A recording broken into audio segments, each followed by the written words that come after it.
Okay, so like remember a few weeks ago, this was like almost a month ago. I went to my gender appointment and I got my hormones referral letter, which was like a really big deal. And I just got my actual copy of my letter. Like she also sent it to my doctor, um, the like post surgeon from my surgery this summer, and like trying to show it to you like without seeing my address, but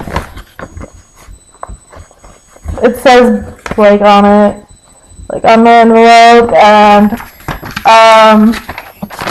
like I got my copy of the letter, and just it made me really happy. Like I knew this was coming. I knew what the letter was gonna kind of say, but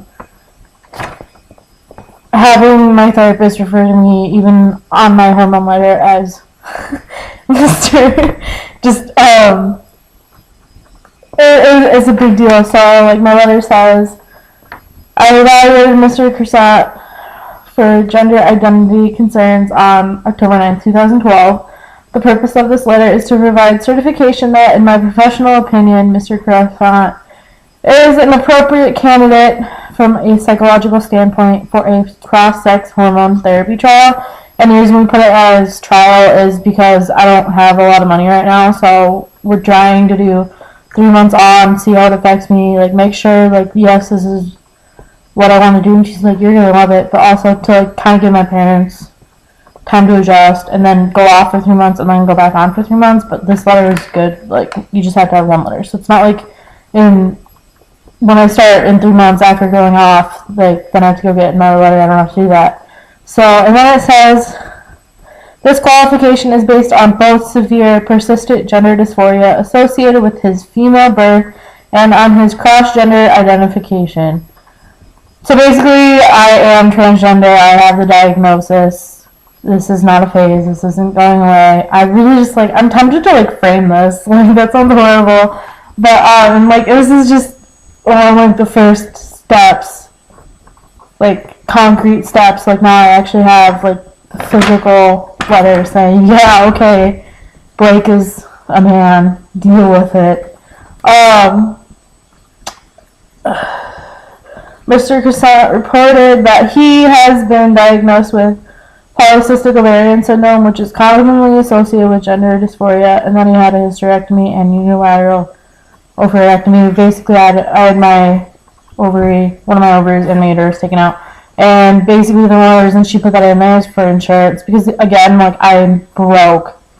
I have $78 to my name, and technically, okay, so I've kind of talked about this before, but just really, like, quick recap. My body was trying to tell my mind was trying to tell my body that I'm a man. So, since puberty, my body had been making more testosterone than estrogen to try and fix it. And I got a tumor because of it, so we had to take everything out, and I was like, take it out anyway, like, I want to have it gone. So, the reason she put that I have that diagnosis is because now insurance can say, oh, so this isn't just a, like, mental issue, like, this is a physical disorder. So, she's trying to get as much of my hormones covered as she can. And basically, then she says, free for you to call. But just the fact that she put down my legal name, that's Patricia, on here. But the fact that she said she used my proper pronouns, she referred to me as Mr., like, just, it's the littlest things that get you through the harder things. Like last night, my dad was out doing something, and he wasn't in the room.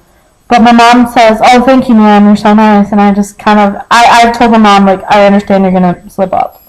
I accept that, it is what it is. But I understand that, and I'm not going to try and, like, be mean about it, but I'm going to start correcting you, because if I don't correct you, you're never going to get it.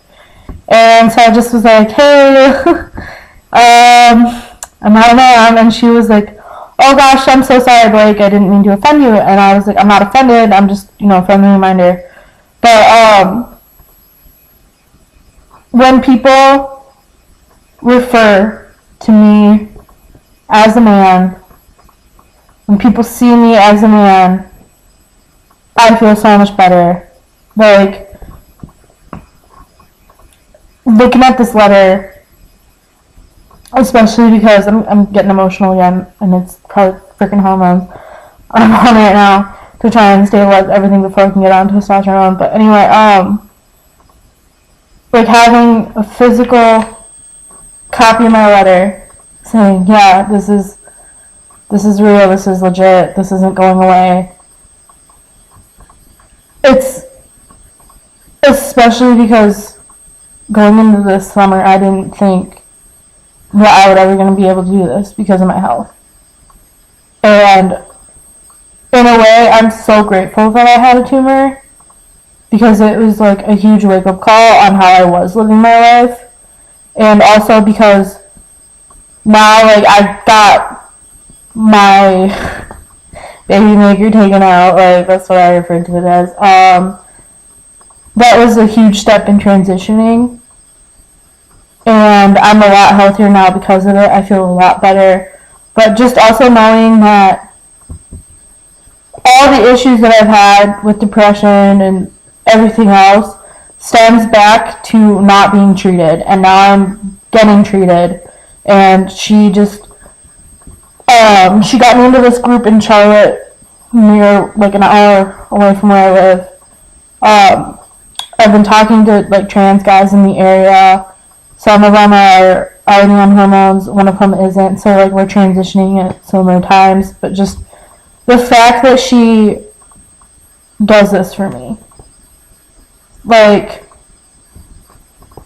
all I wanted is to be seen as a guy. And I've talked a little bit about my mom before, but, like, when I came home from therapy, that's when I explained it to her. That's when it started clicking, because I'd had a conversation with my mom about it before, about call me Blake, use my pronouns, don't see me as your daughter anymore, like, and she was like she told me the other day, I feel really bad because I just thought we just need to get you to accept that you're a woman, but that's actually worse for you.